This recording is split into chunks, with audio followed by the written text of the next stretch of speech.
എല്ലാവർക്കും നമസ്കാരം. പിന്നെ ഞാൻ കുറച്ച് ദിവസമായി വീഡിയോ കാര്യങ്ങളൊന്നും ഇടാതെ. അതിനൊരു കാരണം ഉണ്ടായിരുന്നു. ഞാനൊരു 10-25 കൊല്ലം മുന്നേ ആലോചിച്ച് ചെയ്യാൻ ഉദ്ദേശിച്ച ഒരു പ്രൊജക്റ്റ് ചെയ്തു വരികയായിരുന്നു. അതിൻ്റെ വർക്ക് തുടങ്ങിയിട്ട് ഒരു 7 കൊല്ലമായി. ഇപ്പോൾ ഞാൻ ഇതൊക്കെ ഹാൻഡ് ഓവർ ചെയ്തു. ഒരു വലിയൊരു കമ്പനി, ഒരു മൾട്ടിനാഷണൽ കമ്പനിയുടെ ആള് വന്ന് എൻ്റെ പ്രൊജക്റ്റും ഞാനിപ്പോൾ ഫുൾ ഫ്രീ ആയി. ഞാൻ പണ്ട് ചെയ്യാൻ വിചാരിച്ച കാര്യം ഇനി അങ്ങോട്ട് ചെയ്യാമെന്ന് വിചാരിച്ചിട്ടില്ല. ആ ഒരു പ്രൊജക്റ്റിൻ്റെ ഉത്തരവാദിത്തം എൻ്റെ തലയിലുള്ളതുകൊണ്ട് ഞാൻ കുറേ കാലമായി ഞാൻ പല കാര്യവും ക്ഷമിച്ചുകൊണ്ടും മിണ്ടാണ്ട് നിൽക്കുന്നത്. ഇപ്പം ഞാൻ ഫുള്ള് ഫ്രീ ആണ്. ഞാനും എൻ്റെ ഈ തടിയും മാത്രമേ ഉള്ളൂ പറഞ്ഞു. വേറെ പിന്നെന്താ, ആ കമ്പനിയുടെ എന്തെങ്കിലും OTP കാര്യങ്ങൾ, പിന്നെ ചെക്ക് സൈൻ ചെയ്യുക, അങ്ങനത്തെ കാര്യങ്ങളൊക്കെ ഉണ്ടാവും. അതൊക്കെ പോട്ടെ.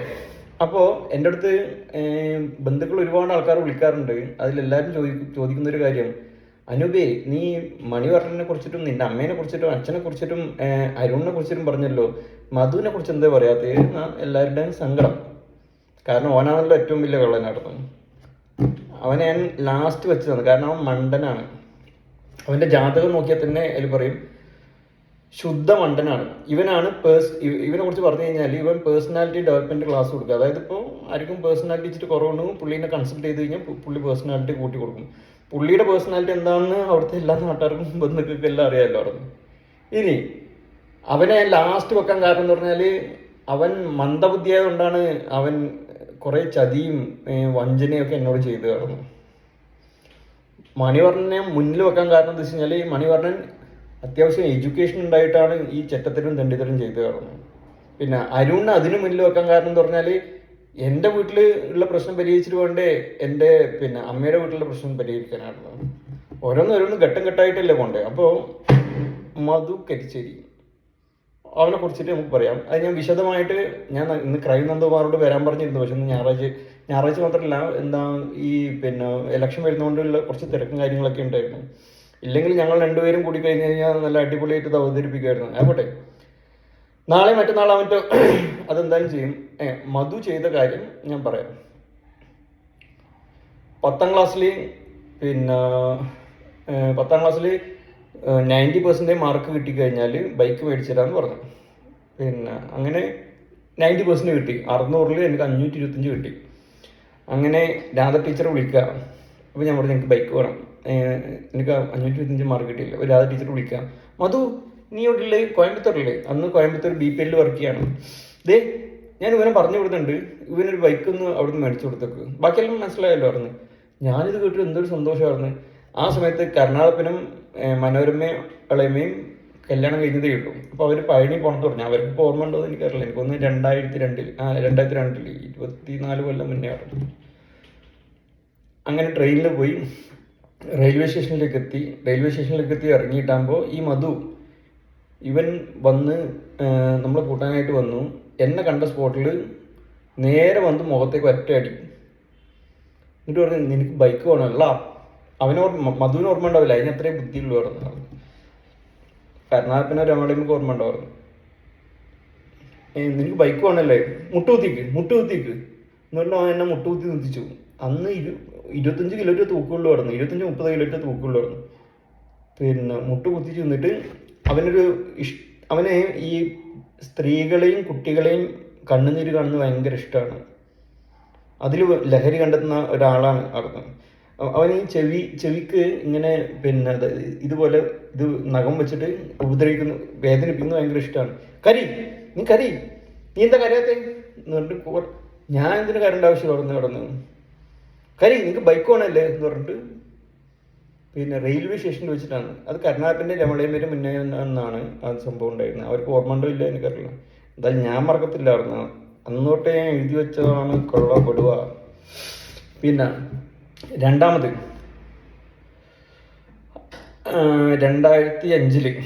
2005-ലാണ് അവൻ്റെ കല്യാണം കഴിഞ്ഞ് നടക്കുന്ന സമയം. ഓക്കെ. ഒരു ദിവസം ഇവൻ മാവുങ്കാല് വീട്ടിൽ വന്നിട്ട് ഇവനുണ്ട്, മണിയുണ്ട്. അത് എന്തോ ഓണോ ക്രിസ്മസോ വിഷുവിൻ്റെ തലേദിവസമാണ്. വന്നിട്ട് ആ സമയത്തുണ്ട് പെട്ടെന്ന് എന്നെ കണ്ട ഒറ്റ അടി മുഖത്തേക്ക്. ചോദിച്ചു, എന്തിനാ എൻ്റെ തല്ലി? മാറി നിൽക്കുക അവിടുന്ന്, എൻ്റെ വഴിയിൽ അങ്ങോട്ട് മാറി നിൽക്കുകയായിരുന്നു പറഞ്ഞു. അപ്പോൾ സ്വാഭാവികമായിട്ടും അടി കിട്ടിയായിരിക്കും വിഷമമല്ലോ. അങ്ങനെ അടുത്ത ദിവസം വിഷു ക്രിസ്മസ് ഓണമാണ്, അങ്ങനെ എല്ലാവരും വീട്ടിൽ നിന്ന് ഇറങ്ങിയിട്ട് പോവാണ്. അപ്പോൾ എന്നോട് ഒന്ന് വണ്ടി കയറാൻ പറഞ്ഞു. അന്നൊരു ആൾട്ടോ കാറാണ് വീട്ടിലുള്ളത്. ഞാൻ പറഞ്ഞു ഞാൻ വരുന്നില്ല, കാരണം എല്ലാ ഓണം വിഷു ക്രിസ്മസ് എനിക്ക് തലവേദന പിടിച്ച സമയമാണ്, ഞാൻ വരുന്നില്ല. അപ്പോൾ ഇവർ കാറിൽ കയറാൻ പോയി. അപ്പോൾ രാധ ടീച്ചർ പറഞ്ഞു അവൻ ആര് ഭക്ഷണം മേടിച്ചു കൊടുക്കുമായിരുന്നു, അതിൻ്റെ പേരും പറഞ്ഞിട്ട് അവൻ്റെ അടുത്ത് 100 രൂപ മേടിക്കും ഹോട്ടലിൽ ഭക്ഷണം എന്നൊക്കെ പറഞ്ഞിട്ടാണ് പിടിച്ച് വലിച്ചു കൊണ്ടുപോകാറുണ്ട്. അപ്പോൾ ഈ മധു വന്നിട്ട് കോളർ പിടിച്ച് വലിച്ച് താഴെ ഇട്ടു. ഞാൻ പറഞ്ഞു വരത്തില്ല. അങ്ങനെ മാവുങ്കാൽ വീട്ടിനെ മുറ്റത്ത് വെച്ചിട്ട് ഞാൻ പറഞ്ഞു പറ്റത്തില്ല എന്ന് പറഞ്ഞു. അപ്പോൾ ഇവനും മണിയും കൂടി രണ്ടുപേരും ക്രൂരമായിട്ട് മർദ്ദിക്കുക, ചവിട്ടുക, തല്ലുക, കുത്തുക. ഞാൻ പറഞ്ഞില്ല എന്നെ കൊന്നാലും എൻ്റെ ശവശരീരം മാത്രമേ കാറിൽ കയറ്റാൻ പറ്റില്ല, ഞാൻ വരത്തില്ല എന്ന് പറഞ്ഞു. അന്ന് എനിക്ക് 17 വയസ്സായിട്ട് പറഞ്ഞിട്ടുള്ളത്. ഞാൻ പിന്നെ പറ്റത്തില്ല. ഇവർ ആവശ്യത്തിൽ കൂടുതൽ മർദ്ദിക്കുന്ന സമയത്ത് ദയനീയതയോട് കൂടിയിട്ട് ഞാൻ രാധ ടീച്ചർ മുഖത്തേക്ക് ഇങ്ങനെ നോക്കി. അപ്പം ഇതിങ്ങനെ കാണിക്കും, അങ്ങനെ തന്നെ നിൽക്കുവാണെന്ന്. ശരി. അത് കഴിഞ്ഞ് ഇവർ ആവശ്യത്തിൽ കൂടുതൽ തല്ലിയതിനു ശേഷം ഇവർ മേത്തെന്ത് ബാധ്യമാണല്ലോ ഈ മധുവിൻ്റെയും മണിയുടെയും രാധ ടീച്ചറുടെയും രാമേന്ദ്രൻ നായരുടെയും, ഇപ്പം അരുണിൻ്റെ മേത്തും. അത് കഴിഞ്ഞ് ഇവർ കാർ കയറുമ്പോൾ ഞാൻ പോയി മാവുങ്കാൽ വീട്ടിൻ്റെ വാതിൽ തുറന്നിട്ട് അകത്ത് കയറിയിട്ട് ജനാല തുറന്നിട്ട് പിന്നെ ഞാൻ സംസാരിച്ച് ഞാനില്ല, അതിന് ചത്തുപോയി ആയിരുന്നു. പിന്നെ സംസാരിച്ച് മധു മണി ഇങ്ങോട്ട് കിടാറായിരുന്നു രണ്ടിനെയും. നിങ്ങൾ മണി പറഞ്ഞിന് ഇപ്പോൾ പ്രായം 26 വയസ്സ്, മധുവിനിപ്പോൾ പ്രായം 36 വയസ്സ്. നിങ്ങളുടെ പ്രായം ഞാനാവുന്ന സമയത്ത് രണ്ടിനെയും കൊണ്ട് ഇക്ക ഞാൻ വരപ്പിച്ചിട്ട് നോക്കുമായിരുന്നു. അപ്പോൾ ഈ മധു ഓടി വന്ന് ജനാലേക്ക് ഇങ്ങനെയൊക്കെ ആക്കുന്നുണ്ട്, കാരണം വാതിലടച്ചിട്ടുണ്ടല്ലോ. ഞാൻ പറഞ്ഞു ഇത് മനസ്സിൽ ഓർത്ത് വെച്ചോ, ഒരു 25 കിലോ തൂക്കവും 17 വയസ്സ് പ്രായമുള്ള ഒരുത്തരെ തല്ലിയിട്ട് ആ തല്ലുന്നതിൻ്റെ ഇടയ്ക്ക് ഇവൻ ആക്രോശിക്കുന്നു, ഞാൻ ആണ് വേണ്ട ഡാ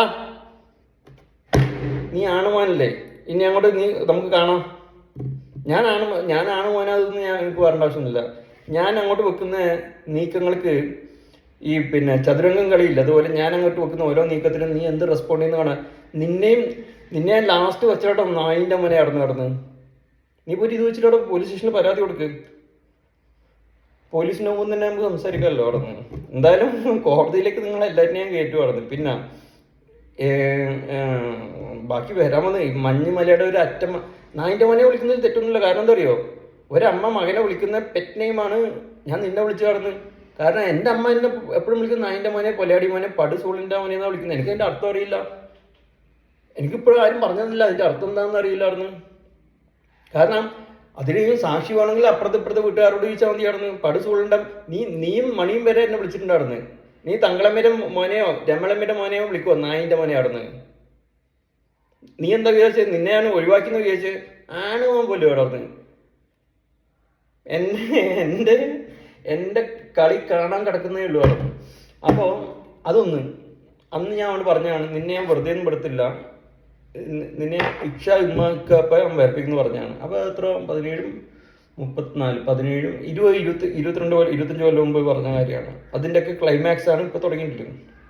ഇനി അടുത്തത് അല്ലെങ്കിൽ വേണ്ട, ഇന്ന് ഇത്രയും മതി. ഈ മധുവിന് തറവാട്ടിലത്തെ ദൈവങ്ങളെ ശാപം കിട്ടിയതിൻ്റെ ഒരു കഥയും കൂടിയും പറയാം. പെട്ടെന്ന് ബ്രീഫായിട്ട് ഞാൻ പറയാം. അങ്ങനെ എനിക്ക് ഈ 19 വയസ്സുള്ള സമയമാകുമ്പോൾ കണ്ണൻ നായർ, അതായത് എൻ്റെ മുത്തശ്ശൻ, ഞാൻ പേപ്പച്ചെന്ന് വിളിക്കുന്ന പുള്ളിക്ക് ഇടവിട്ടിട്ട് നമ്മൾ തമ്മിൽ പ്രശ്നങ്ങളൊക്കെ തീർത്ത് ഞാൻ അന്ന് കേരള എൻട്രൻസിൽ 4000 റാങ്ക് കിട്ടിയിട്ട് ഗവൺമെൻറ് കോളേജിൽ എഞ്ചിനീയറിങ്ങിന് ജോയിൻ ചെയ്യാൻ നിൽക്കുന്ന സമയം. ആ സമയത്ത് ചെറിയൊരു വാശി, അതായത് ഞാൻ അന്ന് എയർടെലിൻ്റെ ഓഫീസിന് മുമ്പിൽ പോയിട്ട് ബൈക്ക് വെച്ചു. അപ്പോൾ അതിൻ്റെ മുതലാളിയുണ്ട്, മുതലാളി പറഞ്ഞു ബൈക്ക് മാറ്റി പറഞ്ഞു. ആ ചെറിയൊരു ഈഗോ പ്രശ്നമായിരുന്നു. ഞാനോട് പറഞ്ഞു ബൈക്ക് മാറ്റി. എന്നിട്ടാകുമ്പോൾ ചെറിയൊരു ഈഗോയുടെ പ്രശ്നത്തിൽ എനിക്ക് തോന്നി അന്ന് BPL കൊണ്ടുവരണം കേരളത്തിലേക്ക്, BPL മൊബൈൽ. ഇപ്പം അത് വോഡാഫോണിൻ്റെ പേരിലാണ് അറിയപ്പെടുന്നത്. അന്ന് BPL വർക്ക് ചെയ്യാണ് ഈ മധു എന്ന് പറയുന്ന ഈ പരമനാറി. അങ്ങനെ ഞാൻ പറഞ്ഞു അത് ഇങ്ങോട്ട് കൊണ്ടുവരാൻ പറ്റുമോ, എനിക്കാണെങ്കിൽ 19 വയസ്സുമായി. അപ്പോൾ ഈ മോൻ നല്ല നാട്ടിൽ വന്ന് ഞാൻ പറഞ്ഞു അതിങ്ങനെ ചെയ്യാം, അങ്ങനെ ചെയ്യാം എന്നൊക്കെ പറഞ്ഞിട്ടാകുമ്പോൾ എൻ്റെ മുത്തശ്ശനായിട്ടുള്ള കണ്ണൻ നായരോട് പറഞ്ഞു. കണ്ണൻ നായരോട് പറഞ്ഞിട്ടാകുമ്പോൾ പറഞ്ഞു മധുവിന അന്ന് കണ്ണൻ നായർ കണ്ണൻ നായരുടെ റൂമിനകത്ത് കയറാനുള്ള പെർമിഷനൊന്നുമില്ല. കാരണം ഇവൻ കള്ളൻ എപ്പോഴും പറയുമായിരുന്നു. അവനെ വെള്ളേനാജി എന്നാ വിളിക്കുക, വെള്ളേനാച്ചി. ഇവനെ കുടിച്ച വെള്ളത്തിൽ വിശ്വസിക്കാൻ പറ്റില്ല. ചതി, വഞ്ചന, പറ്റിപ്പ്, തട്ടിപ്പ് മാത്രമേ ഉള്ളൂ. അങ്ങനെ ഡോക്ടർ മണിവർണ്ണനും കൂടി ഇടപെട്ടിട്ട് അപ്പോൾ അത് അതിൽ മുടക്ക് മുതലിടാന്ന് ഈ പേപ്പച്ചൻ, അതായത് എൻ്റെ മുത്തശ്ശൻ പറഞ്ഞു. അങ്ങനെ ഞാൻ അതിന് വേണ്ടിയിട്ട് റൂം കണ്ടെത്തി, അത്യാവശ്യം ഇന്റീരിയർ ഡിസൈനിങ് കാര്യങ്ങളും ഇതെല്ലാം ചെയ്യാൻ തുടങ്ങി. അവസാനം ഉദ്ഘാടന ദിവസം ഏകദേശം ഒരു 4 മാസം ആ സമയത്ത് എഞ്ചിനീയറിംഗ് എൻ്റെ ക്ലാസ് തുടങ്ങി. രാവിലെ ഞാൻ യൂണിഫോം ഇട്ടിട്ട് എൻ്റെ ബൈക്കിൽ ഞാനും ഈ മധു അറിയുന്ന ഈ പരമനാറിയും കൂടിയിട്ട് വീട്ടിൽ നിന്ന് ഇറങ്ങും. മാവുങ്ക ജംഗ്ഷൻ എത്തിയിട്ട് എൻ്റെ യൂണിഫോം മാറ്റിയിട്ട് ഞാൻ കളർ ഡ്രസ്സ് ഇട്ടിട്ട് എന്നിട്ട് അതിൻ്റെ പണിയും കാര്യങ്ങളും ഇതൊക്കെ ആയിട്ട് ചെയ്യും. അങ്ങനെ അതിൻ്റെ ഉദ്ഘാടന ദിവസം എത്തി.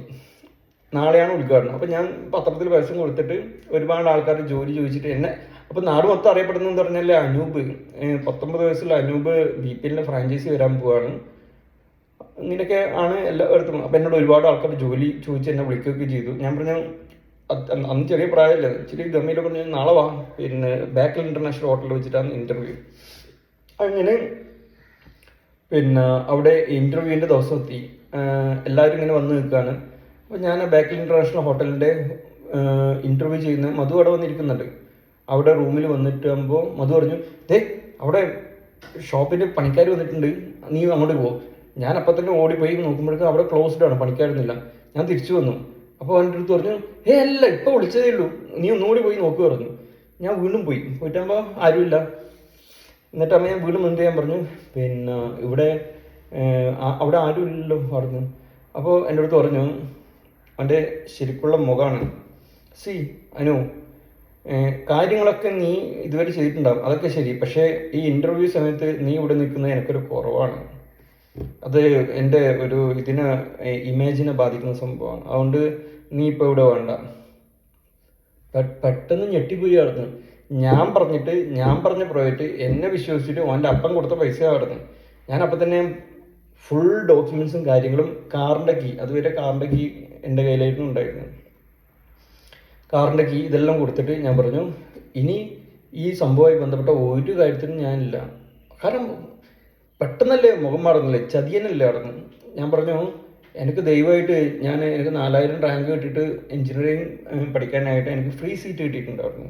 എനിക്ക് വേണമെന്ന് സ്വർഗം ഉണ്ടാക്കാൻ എനിക്ക് തന്നെ അറിയാം. നിൻ്റെ ഇതൊന്നും എനിക്ക് വേണ്ടായിരുന്നു. എന്നിട്ട് ഞാൻ അപ്പം തന്നെ കൊടുത്തു. നിൻ്റെ എന്ന് പറഞ്ഞില്ല, നിങ്ങളുടെ എന്ന് പറഞ്ഞിട്ട് കൊടുത്തിട്ട് അവിടുന്ന് ലജ്ജയോടും കൂടിയിട്ടും അപമാനഭാരത്തോട് കൂടിയിട്ടും നിരാശയോട് കൂടിയിട്ടും സങ്കടത്തോടും കൂടി എടുത്തിട്ട് പുറത്തിറങ്ങിയിട്ട് ബാക്കിൽ ഇൻ്റർനാഷണലിൻ്റെ റിസപ്ഷനിലേക്ക് എത്തുമ്പോൾ ഇവൻ എന്നെ വിളിക്കുക. എല്ലാം ഒഴിവാക്കാന്ന് പറഞ്ഞത് എങ്ങനെയാണ്, നീ പോയിട്ടുള്ള ഷർട്ട് ഞാൻ മേടിച്ചെന്നാണല്ലോ, ഒരു പച്ച ഷർട്ടാണ്, എനിക്ക് ഇപ്പോഴും ഓർമ്മ ഉണ്ട്, 2 പോക്കറ്റിലുള്ള സാധനമാണ്. അപ്പോൾ ഞാൻ പറഞ്ഞാണോ തരാമല്ലോ അവിടുന്ന്. അപ്പം തന്നെ ഞാൻ ആ ഷർട്ട് ഊരിയിട്ട് റിസപ്ഷനിൽ ഉള്ള ആ കൊടുത്തിട്ട് പറഞ്ഞു, ഇത് ഇന്ന നമ്പർ റൂമിൽ മധു എന്ന് പറയുന്ന ആളുണ്ട്, ആ കൊണ്ടുപോയിട്ട് കൊടുക്കും.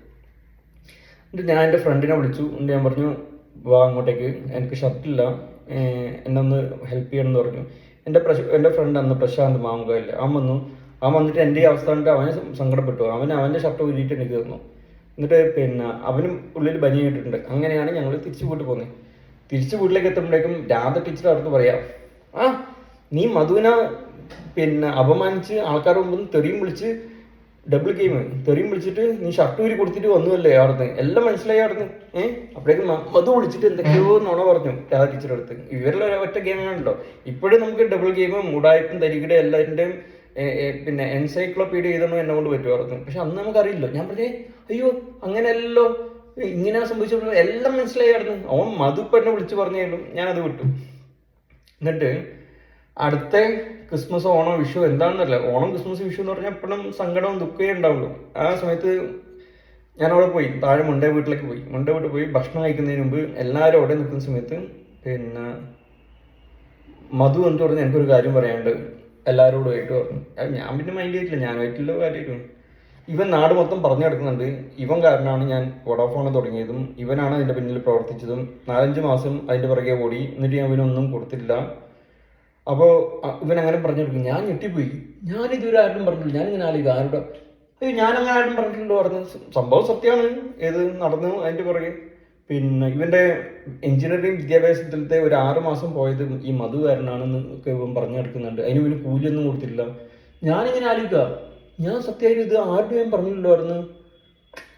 ഇപ്പോഴെല്ലാം നമുക്കറിഞ്ഞു ഇതൊക്കെ ഈ ഉടായ്പും ഡബിൾ ഗെയിം. കാരണം ഒരു നിഷ്കളങ്കനായിട്ടുള്ള ഒരു പയ്യനായിരുന്നു ആ സമയത്ത് അനു. എന്നിട്ട് പറഞ്ഞു, എന്നിട്ട് ആകുമ്പോൾ അന്ന് അതിൽ ഇടപെട്ട് തങ്ങളെയും കുറച്ച് കിട്ടലാപ്പിനും കൂടിയിട്ടാണ്. അവര് വന്നിട്ട് പറഞ്ഞു ഇങ്ങനെയൊന്നും പറഞ്ഞു നടക്കാൻ പാടില്ല അനുവേ അവിടുന്ന്. അന്ന് പിന്നെ മധു അവരുടെ പെറ്റായിരുന്നു. എന്നിട്ട് പിന്നെ എല്ലാവരും കൂടിയിട്ട് ബലം പിടിച്ചിട്ട് എൻ്റെ അടുത്ത് പറഞ്ഞു അതിൻ്റെ കൂലി വാങ്ങിച്ചേ പറ്റുള്ളൂ. അപ്പം ഞാൻ പറഞ്ഞു കൂലിയോ? അതിന് കൂലിയൊന്നും പറഞ്ഞിട്ടില്ലല്ലോ ഞാൻ വന്നായിരുന്നു. ഒരു സംഭവം നടക്കണം, അത്രയേ ഉള്ളൂ.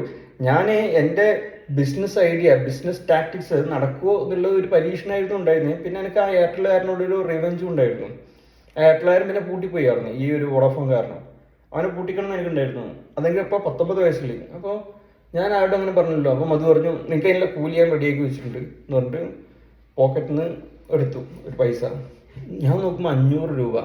5-6 മാസം ഇതിനു വേണ്ടിയിട്ട് പോയിട്ട് ഈ 5-6 മാസം പിന്നെ ഇതിൻ്റെ പൈസ കാര്യങ്ങളല്ല, ഒരു 500 രൂപ. അതിന് കാരണം എന്താ വെച്ച് കഴിഞ്ഞാൽ പാപം, നാളെ ഇനി ഒരു പാപം കിട്ടേണ്ട പറഞ്ഞിട്ട് ഇവൻ കൊടുക്കുന്ന പൈസയാണ് 500 രൂപ. 500 കാണുമ്പോൾ ഞാൻ പറഞ്ഞു തന്നോളൂ, സന്തോഷത്തോടു കൂടി തന്നോളൂ. എൻ്റെ ഇത്രയും വർക്കിന് വിലയായിട്ടുള്ള 500 തന്നോളൂ. അത് മേടിച്ചു. അത് മേടിച്ചിട്ട് ഞാൻ നേരെ പോയി. അപ്പം പിന്നെ സ്ഥിരം തറവാട്ട് പോകുന്ന ആളാണല്ലോ. രമേശിനറിയാം. രമേശൻ എന്നെ കണ്ടു കഴിഞ്ഞാൽ അറിയിക്കുവായിരുന്നു. ഞാനവിടെ വിളക്കത്തിക്കലുണ്ടായിരുന്നു. തോരും ദിവസം അവിടുന്ന് ആർക്കെങ്കിലും അറിയോ അവിടുന്ന്. അതും പിന്നെ അവിടുന്ന് വിളക്കെണ്ണ വാങ്ങിച്ച്, ചന്ദനത്തിരി വാങ്ങിച്ച്, പിന്നെ തിരിയൊക്കെ വാങ്ങിച്ച് നിലമൊക്കെ തുടച്ചു കൊടുത്തേക്ക് തറവാട്ടിൽ വിളക്കത്തിക്കുന്നു. രമേശിൻ്റെ അഞ്ചിനും അല്ലാതെ അവിടെ കൂടുതൽ വിളക്കത്തിച്ചിട്ടുണ്ട് ഞാൻ മാത്രമാണ്. ഞാൻ പോയി ഈ 500 രൂപക്ക് അവിടെ ബാക്കി പൈസ വിളക്കെണ്ണയും വാങ്ങിച്ചു, ചന്ദനത്തിരിയും വാങ്ങിച്ചു, ഇതും വാങ്ങിച്ചു. എന്നിട്ട് ബാക്കി പൈസ കൊണ്ടുപോയിട്ട് അടുത്ത് ഭണ്ണാരത്തിൽ ഇട്ടു. അന്ന് ഭണ്ണാരം ഇല്ല അവിടെ, എന്തോ സംഭവം. എന്നിട്ട് ഞാൻ പറഞ്ഞു എൻ്റെ തറവാട്ട് ദൈവങ്ങളെ നീ കണ്ടില്ലേ, ഇങ്ങനെ ക്രൂരതയാണ് നിന്റെ മക്കളെന്ന് പറയുന്ന ഈ പറയുന്ന നായിൻ്റെ മക്കൾ ചെയ്യുന്നത്. എൻ്റെ അടുത്ത് പറഞ്ഞു ഞാൻ എന്ത് പഴിച്ചു പറഞ്ഞു, പണ്ടാരടിപ്പിക്കണേന്ന് പറഞ്ഞു. ഈ ശാപം കിടക്കുന്നുണ്ട് മധു നിനക്ക് കടന്ന്, അതൊക്കെ അങ്ങനെ പെട്ടെന്ന് തീരുവായിരുന്നു. അതങ്ങനെ തന്നെ 3 മാസം കൊണ്ട്, 6 മാസം കൊണ്ട് തറവാട്ടിലെ ദൈവം പണി കൊടുക്കുകയും ചെയ്തു. ഇവൻ അഹങ്കാരം കൊണ്ട് പിന്നെ 3 ബ്രാഞ്ച് 3-4 ബ്രാഞ്ച് പുതിയത് തുടങ്ങി. എല്ലാം പൊട്ടിപ്പാളീസായി. ആ സമയത്ത് ഇവൻ്റെ ആദ്യത്തെ ഭാര്യ ഉപേക്ഷിച്ചിട്ട് പോയി. എന്നിട്ട് ഉപേക്ഷിച്ചിട്ട് പോയിട്ടാകുമ്പോൾ ഇവൻ മുണ്ട വീട്ടിലേക്ക് പോയി. അവിടുന്ന് പേപ്പച്ചനും ചവിട്ടി ഇറക്കിയായിരുന്നു. എന്നിട്ട് ഞാൻ താമസിക്കുന്ന മാവുങ്കാൽ വീട്ടിൻ്റെ 1ാമത്തെ നില എൻ്റെ റൂമുള്ളത്. അതിന് പുറത്ത് അടക്കാച്ചാക്ക് വെച്ചിട്ടുണ്ട്.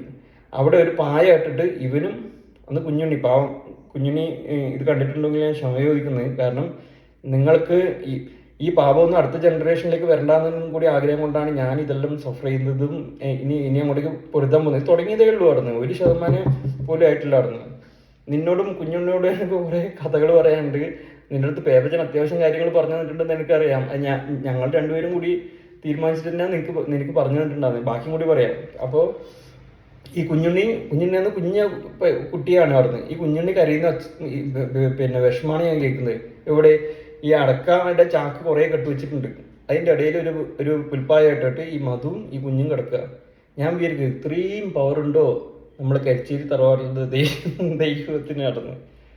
അപ്പോൾ അങ്ങനെയാണ് ഒരു കാര്യം. ഇനി അങ്ങോട്ടേക്ക് ഘട്ടമായിട്ടുള്ള ഒരുപാട് കാര്യങ്ങൾ പറയാനുണ്ട്. ഇതിൽ ഞാൻ കുറച്ച് ആൾക്കാരോട് ഞാൻ ഒന്ന് ചെവി പൊത്തി നിൽക്കാനും കണ്ണടച്ച് നിൽക്കാനും പറഞ്ഞ്, ഒന്ന് രമളയമ്മ, കർണാടപ്പൻ, തങ്കളയമ്മ, കിട്ടളയപ്പൻ, പിന്നെ ബാക്കി പറഞ്ഞ എല്ലാ ആൾക്കാരുടെയും ഞാൻ മൂത്ത വലിയേട്ടനല്ല അവിടുത്തെ ആൾക്കും, ബാക്കി താഴെയുള്ള എല്ലാ അനുജന്മാരും അനുജത്തിമാരും എല്ലാവരോടും കൂടി പറയാം, നിങ്ങൾക്ക് എല്ലാവർക്കും കൂടി വേണ്ടിയിട്ട് നമ്മുടെ കുടുംബത്തിലെയും തറവാട്ടിലെയും എല്ലാം ദോഷം നീക്കുന്ന അതിൻ്റെ ഒരു പ്രോസസ്സാണെന്ന് കൂട്ടിയാൽ മതി. അപ്പം എന്നെ കാണാത്ത കുട്ടികളുണ്ടെന്ന് തോന്നുന്നു അവിടെ. ഉണ്ടാവും. അപ്പോൾ ഇനി അങ്ങോട്ടേക്ക് തുടങ്ങാൻ പോവുക. ഇതുവരെ ഉണ്ടായത് നിലനിൽപ്പിന് വേണ്ടിയിട്ട് ഞാൻ പ്രതികരിച്ചതേ ഉള്ളൂ. ഈ പറയുന്ന ഈ അരുവിനെ കൊണ്ടുള്ള ശല്യവും രാധ ടീച്ചറെ കൊണ്ടുള്ള ശല്യവും അതൊക്കെ അതിന് ഞാൻ പ്രതികരിച്ചതിൽ പറ്റുള്ളൂ. ഇല്ലെങ്കിൽ പോലീസ് സ്റ്റേഷനിൽ പരാതി കൊടുത്തു കഴിഞ്ഞാൽ അവിടെ പോയേ പറ്റത്തുള്ളൂ. കാരണം നമ്മൾ ഇവിടുത്തെ ന്യായ നീതിനെ ബഹുമാനിച്ചേ പറ്റത്തുള്ളൂ. അപ്പോൾ അങ്ങനെയുള്ള കാര്യങ്ങളുകൊണ്ടുള്ള സംഭവമാണ്. പിന്നെ രത്നാത്മാൻ വിളിച്ചിട്ട് എന്നെ ഭീഷണിപ്പെടുത്തി, പിന്നെ ഭയപ്പെടുത്തി, നിനക്ക് ജീവനോടെ ഇരിക്കാൻ താല്പര്യമില്ല.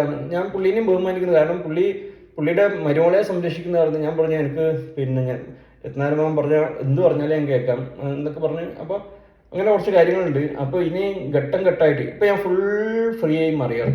കാരണം 7 കൊല്ലമായിട്ട് 2022 ഞാൻ എൻ്റെ കരിച്ചേരി ഇൻ്റർനാഷണൽ ടെക് സൊല്യൂഷൻ എന്ന് പറഞ്ഞൊരു കമ്പനി തുടങ്ങുന്നുള്ളത്. അതിനുശേഷം ഒരു 4 വർഷം മൊബൈൽ ആപ്ലിക്കേഷൻ ഡെവലപ്പ് ചെയ്യുമായിരുന്നു. അതിനെക്കുറിച്ചുള്ള റിസർച്ചും കാര്യങ്ങളൊക്കെ ആയിരുന്നു. അതൊക്കെ റെഡിയാക്കി 1.5 കൊല്ലം മുമ്പ് അത് ലോഞ്ച് ചെയ്ത്. ഈ ലോഞ്ച് ചെയ്യുന്ന സമയം എന്ന് പറയുമ്പോൾ ഒരു കുട്ടി ജനിച്ചിട്ട് ഒരു 2 വർഷം അതിന് നമ്മൾ ഒരു കുഞ്ഞിനെ പോലെ നോക്കണം. കാരണം അതിന് ഫുൾ ടൈം അതിന് നമ്മുടെ സർവൈലൻസിന് വേണം അത് ഉണ്ടാകാൻ വേണ്ടിയിട്ടാണ്. ആ 2 വർഷം കഴിഞ്ഞു. ഇപ്പോൾ അതിന് ഇൻവെസ്റ്റേഴ്സ് വന്നു. ഇപ്പോൾ 3 വയസ്സായി കുട്ടിക്ക്. കുട്ടി ഇപ്പം നടക്കാൻ പഠിച്ചു. നടക്കാനും ഇതിലൊന്നും കുഴപ്പമില്ല. വരുമാനം വന്നു തുടങ്ങി. പക്ഷെ എന്നാലും എനിക്ക് ഇത് വേണമായിരുന്നു. പക്ഷെ എൻ്റെ ഒരു ഒബ്സർവേഷൻ ഇത് വേണമായിരുന്നു. പക്ഷെ അത് മൊത്തം ഞാൻ ഒരാൾക്ക് കൊടുത്തു. അവൻ്റെ എല്ലാ കാര്യങ്ങളും അവർ നോക്കും. അപ്പോൾ ഞാൻ ഇനി ഫുള്ള് ഫ്രീ ആകാൻ പോവാണ്. കാരണം എൻ്റെ മോനിപ്പോൾ 3, 6, 9 വയസ്സായി. എനിക്ക് അവൻ്റെ കൂടെ ഒരു ദിവസം പോലും കിടക്കാനോ സ്പെൻഡ് ചെയ്യാനോ പറ്റിയിട്ടില്ല. അതിൻ്റെ വേദന ഈ ജന്മത്തിൽ തീരാത്തത്രയും വേദനയുള്ളത്. അപ്പോൾ അവൻ്റെ അമ്മ, പിന്നെ ഒരു കൂട്ടരോടും കൂടി ക്ഷമ ചോദിക്കാനുണ്ട്. എൻ്റെ ഭാര്യ വീട്ടുകാരോടും എൻ്റെ മകൻ്റെ അമ്മയോടും കൂടിയിട്ട്. കാരണം ഞാൻ എൻ്റെ മകനെ ഇതുവരെ സ്നേഹിക്കാൻ നിന്നിട്ടില്ല. കാരണം എന്താ വെച്ച് കഴിഞ്ഞാൽ ഞാൻ അവനോടത്ത് എൻ്റെ സ്നേഹം അവന് പകർന്നു കൊടുത്തിരുന്നെങ്കിൽ അവൻ്റെ അമ്മയുടെ കൂടെ നിൽക്കത്തില്ല, എൻ്റെ കൂടെ ഇറങ്ങി വരും. കാരണം അച്ഛനെ കാണുമെന്ന് പറഞ്ഞിട്ട് അവൻ ബുദ്ധിമുട്ടാക്കുമായിരുന്നു. മാത്രമല്ല എനിക്കും പറ്റില്ലായിരുന്നു. എൻ്റെ ഈ പ്രൊജക്റ്റും കാര്യങ്ങളൊക്കെ നടക്കില്ലായിരുന്നു. അതുകൊണ്ട് ഞാൻ വല്ലപ്പോഴേ അവനെ കാണാൻ പോകാറുള്ളൂ. പോയാൽ തന്നെ ഞാൻ അവനെ സ്നേഹിക്കാൻ നിൽക്കാറില്ല. അവൻ്റെ കൂടെ ഇങ്ങനെ നിന്നിട്ട് വരും. കാരണം എനിക്ക് ഈ പ്രൊജക്റ്റായിരുന്നു ഏറ്റവും വലുതുള്ളത്. ഇപ്പോൾ ഞാനത് ഹാൻഡ് ഓവർ ചെയ്തിട്ടുണ്ട്. എനിക്ക് ഇനിയുള്ള ജീവിതം എൻ്റെ മകൻ്റെ നല്ലൊരു അച്ഛനായിട്ടും, പിന്നെ ഒരുപാട് പ്രോജക്റ്റിന് വരാൻ കിടപ്പുണ്ട്. അതിലൊക്കെ ഇനി ജസ്റ്റ് ഓതറൈസേഷൻ കൊടുത്താൽ മാത്രം മതിയായിരുന്നു. അപ്പോൾ അങ്ങനെയുള്ള കാര്യങ്ങളാണ് ഉള്ളത്. അപ്പോൾ മധുവിന് അപ്പോൾ ഇനി അങ്ങോട്ട് മധുവിനെ വെച്ചിട്ട് നമുക്ക് തുടങ്ങാം. പിന്നെ മധുവിന് കിട്ടിയ മധുവിൻ്റെ ഒരു കാര്യം കൂടി പറയാണ്ട് ഞാൻ ഇനിയുള്ള എപ്പിസോഡിൽ പറയാം. ഞാൻ സാറ്റലൈറ്റ് ചാനലും കൂടി ഇത് കൊടുക്കാനായിട്ട് ഞാൻ പറഞ്ഞിട്ടുണ്ടായിരുന്നു. ശ്രീകണ്ഠനായിട്ട് സംസാരിച്ചിട്ടുണ്ടായിരുന്നു. അപ്പോൾ അയാൾ പറഞ്ഞു നീ വാ. പക്ഷേ അവർ എപ്പോഴും തിരക്കുള്ള ആളെ 24 ന്യൂസിൻ്റെ ശ്രീകണ്ഠൻ നായരെ അറിയില്ലായിരുന്നു. അപ്പോൾ അവർ പറഞ്ഞു ഒരു മുൻകൂട്ടി പ്രിപ്പയർ ചെയ്തിട്ട് മുൻകൂട്ടി പ്ലാൻ ചെയ്തിട്ട് വേണം വരാൻ പറ്റും. അതായിരിക്കും പുതിയൊരു ഈവൻ്റ് ആയിട്ട് നമുക്കിത് സ്റ്റാർട്ട് ചെയ്യാം. കഥയില്ലാത്ത ജീവിതത്തിലില്ലേ അതുപോലെ ഒരു 100 എപ്പിസോഡ് ചെയ്യാൻ പറ്റുന്ന അത്രയും കാര്യമുണ്ടെന്ന് പുള്ളിക്ക് തന്നെ മനസ്സിലായിരുന്നു. അപ്പം ഞാൻ ഇപ്പോൾ അതൊക്കെ ഞാൻ പെൻഡിങ്ങിൽ വെച്ചിട്ടുള്ളത്. ഞാൻ അടുത്ത കുറച്ച് ദിവസം കൊണ്ട് ക്രൈം ചാനലിൽ വരാം. പിന്നെ ഇത് വെച്ചിട്ട് പോലീസ് സ്റ്റേഷനിലോ കോടതിയിലൊരു പരാതി കൊടുക്കുന്നേ നടന്നു. പോലീസ് സ്റ്റേഷനും കോടതിയൊക്കെ ന്യായനീതിയുടെ പുറത്തേ നിൽക്കത്തുള്ളൂ. കാഞ്ഞങ്ങാട് പോലീസ് സ്റ്റേഷൻ അന്ന് രാധ ടീച്ചർ കൊടുത്ത പരാതിയുടെ പുറത്തേ വന്നതാണ്. അവർ ഫുള്ള് എനിക്ക് സപ്പോർട്ടായിട്ടാണ് നിന്നത് നടന്നു. ഇനിയിപ്പോൾ കോടതി, ഹൊസ്ദുർഗ് കോടതി, ഞാൻ ഇനിയിപ്പോൾ അടുത്ത മാസം 9-ാം തീയതിയാണ് കേസ് വെച്ചിട്ടുള്ളത്. ഞാൻ വരുവാടുന്നു. ഞാൻ നന്ദകുമാരൻ കൂട്ടിയിട്ടാണ് വരുന്നത്. അതിനുശേഷം ആ കോടതി എൻ്റെതായിട്ട് പറയും ന്യായനീതിയും. എൻ്റെ ഇൻവെസ്റ്റർ പറഞ്ഞ ഒരു സംഭവമുണ്ട്. You cannot hide 2 things, the merit of A person and the pregnancy of A woman. സത്യമാണ്. ഒരാളുടെ കഴിവും ഒരു സ്ത്രീയുടെ ഗർഭവും രണ്ടും ഒളിപ്പിച്ചു വെക്കാൻ പറ്റത്തില്ല. അത് സമയമാകുമ്പോൾ വരും. സോ തൽക്കാലം ബൈ, ഹാപ്പി സൺഡേ.